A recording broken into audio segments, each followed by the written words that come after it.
Kabul has fallen. And the Taliban just sort of slowly marched in there and made their way to the presidential palace and sat at the former president's desk. So, I mean, it honestly is legendary how quickly Afghanistan fell. The Taliban has taken a largely hands-off approach because they know that the government is fleeing. So, in fact, the head of police under Ghani, the former Afghanistan president, they're keeping the same head of police, and the Taliban has already sworn him in. So they're taking some people who were in government positions and they're saying, you can stay in that position, but now you're just part of the Taliban. Nate Cohn of the New York Times says, one minor note on the fall of Saigon, because that's what everybody's comparing it to. Whatever embarrassment it may have meant for the United States or the Ford administration, Ford's approval rating was at its low point before the fall of Saigon, and it was quite a bit higher a month or two after the fall than it was at the time. And by the way, this is when we already had a lot of propaganda about how this city is falling, and that city is falling, and that city is falling, and this city is falling, and what are we going to do? Hold on. The takeaway from that story was not, we should have stayed in Vietnam forever. So why is everybody pretending like that's the takeaway from the story? The United States spent $90 billion with a B to train 300,000 Afghanistan military fighters. 90 billion. You know how many Taliban there are? About 75,000.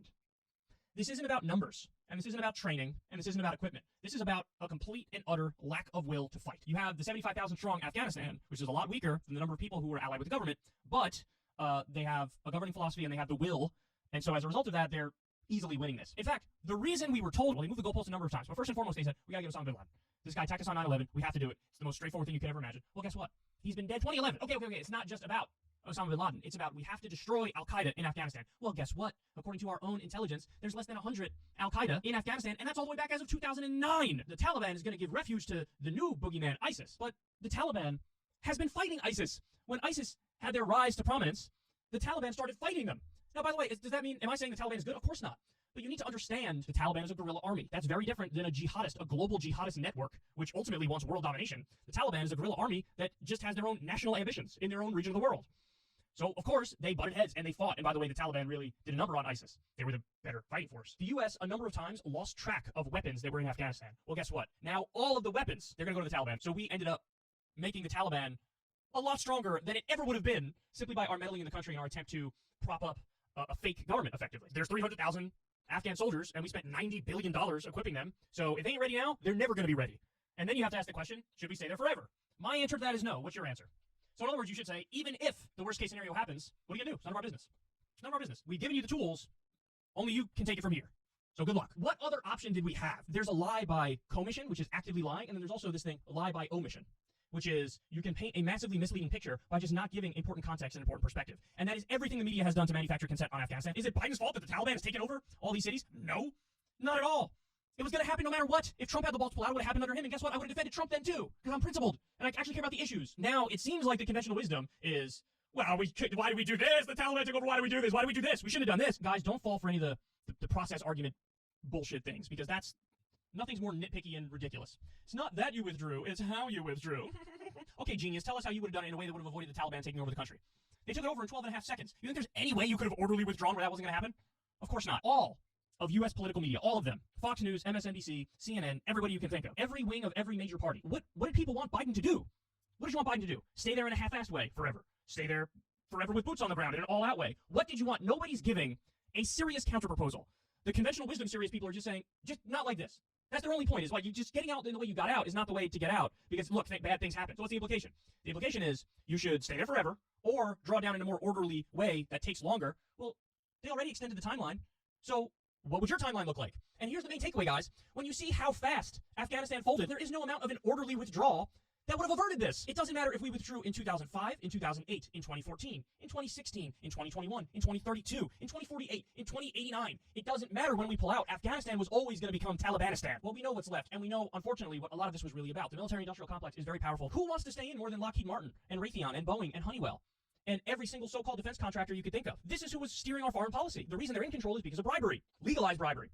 So that's one reason we're there. Another reason we're there is natural resources.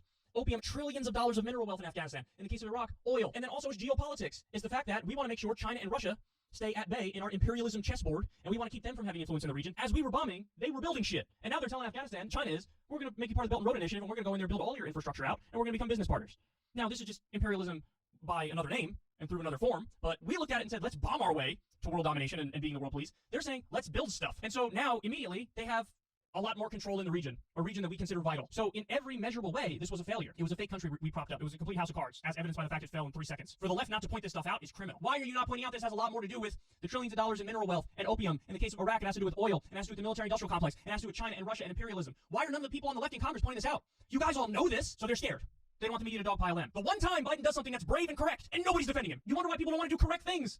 Because they feel politically isolated and alone when they do the right thing. Get out there and fight for the correct position. Because Biden is right, and he deserves credit for sticking to it. So the Afghanistan papers. This is how they thought it was really going in Afghanistan all along. The entire 20 years, quote, we didn't have the foggiest notion of what we were undertaking. General Douglas Lute. Our biggest single project, sadly and inadvertently, of course, may have been the development of mass corruption. Ryan Crocker's ambassador to Afghanistan under Bush and Obama. Every data point was altered to present the best possible picture. Surveys, for instance, were totally unreliable, but reinforced that everything we were doing was right, and we became a self-licking ice cream cone. That's Colonel Bob Crowley, senior counterinsurgency advisor. They admit every step of the way, we don't have a goal, we don't have a mission, we don't know what we're doing, we're just here. It's a total mess. We allied with warlords who had child sex slaves. And then when our military people blew the whistle on our allies' children, what happened? They were discharged. So instead of saying, whoa, this is crazy, maybe don't arm them, they said, shh, keep it on the low because we need their support. Your options were warlords with child sex slaves, the Taliban, or a deeply corrupt US-backed government, which is completely fake. It's a total puppet government. So there are no good answers. We come full circle to, what are we doing there? I told you guys, they ran away the second they heard a Taliban soldier fart to Tajikistan. You know how much it would cost for free college in this country? About $60 billion. We spent $90 billion training a military that ran away instantaneously. To look at all this, and your takeaway is, well, obviously, we should have just stayed, or we should have withdrawn in a more orderly way. It just shows how disconnected from the American people the media is and the parties are, but also how disconnected from the facts they are. This whole thing was effectively a scam. I really hope Biden holds the line and stands his ground and doubles down and triples down and quadruples down. We already wasted $2 trillion. In total, it's going to be $6.5 trillion. Imagine what that money could have went towards. Everybody died in vain. It is America's Vietnam. By the way, a poll came out in 2013, I believe it was. The war in Afghanistan is more unpopular than Vietnam was at the height of its unpopularity, and everybody looks at Vietnam as super unpopular. Better rip the Band-Aid off quickly. Remember that old trick? You got a Band-Aid on, it's better just rip it off quickly than to slowly but surely do it. And it was already 20 years. What do you want, 21, 22? It's time to come home. He brought us home. What's going on in that country is none of our business. I feel terrible for all the people there.